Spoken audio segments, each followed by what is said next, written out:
Masih banyak nih masyarakat-masyarakat di desa, di Kecamatan Greget pun juga masih banyak pernikahan yang tidak tercatat atau kalau bahasa sininya nikah kiai. Nah, kira-kira apa sih Tak manfaatnya nikah tercatat itu Tak? Di antara manfaatnya, ini kita memikirkan jangka panjang tentunya. Memikirkan jangka panjang itu, yang pasti dengan nikah tercatat adalah merupakan satu kepastian hukum. Ya kan? Mendapatkan kepastian hukum, baik itu suami, kemudian istri ataupun anaknya. Jadi itu yang paling vital tentunya ya. Dan akan memudahkan juga dalam segala urusan yang kaitannya dengan kependudukan misalkan. Untuk akta lahir seperti itu. Itu kan dasarnya diantaranya adalah melalui pernikahan. Kemudian pembuatan kartu keluarga dan sebagainya.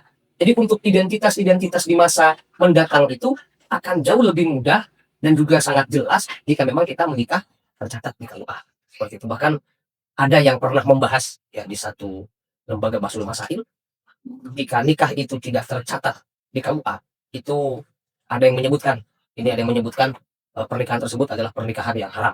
Ada yang sampai seperti itu.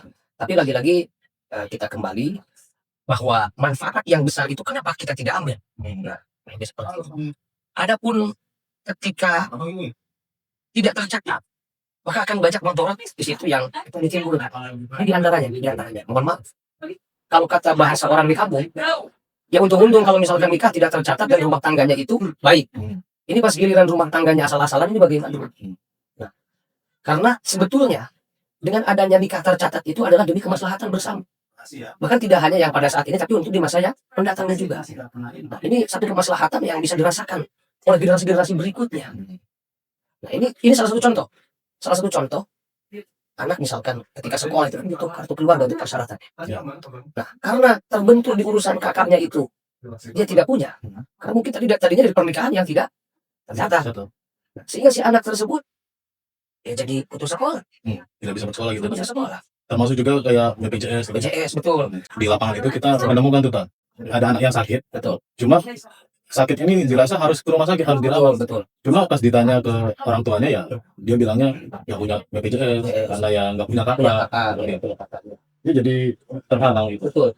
Jadi yang awalnya memang terlihat seperti sesuatu yang enteng, ya kan? Udahlah yang penting nikah sah secara agama, betul, secara agama untuk bisa artinya kita menghindari zina, perkara-perkara yang haram. Tapi ketika sudah terjadi di lapangan, itu diantaranya seperti itu. Karena dari satu kesalahan, ya kan? Dari satu kesalahan sehingga berdampak kepada berbagai sendi, pendidikan, kesehatan, pencatatan sipilnya dan sebagainya itu. Kan tidak bisa mendapat bantuan. Betul. Ketika ada bansos dari pemerintah, ya karena tidak punya kakak. Tidak punya kakak. Maka dari itu negara ini hadir sebetulnya untuk memberikan perlindungan hukum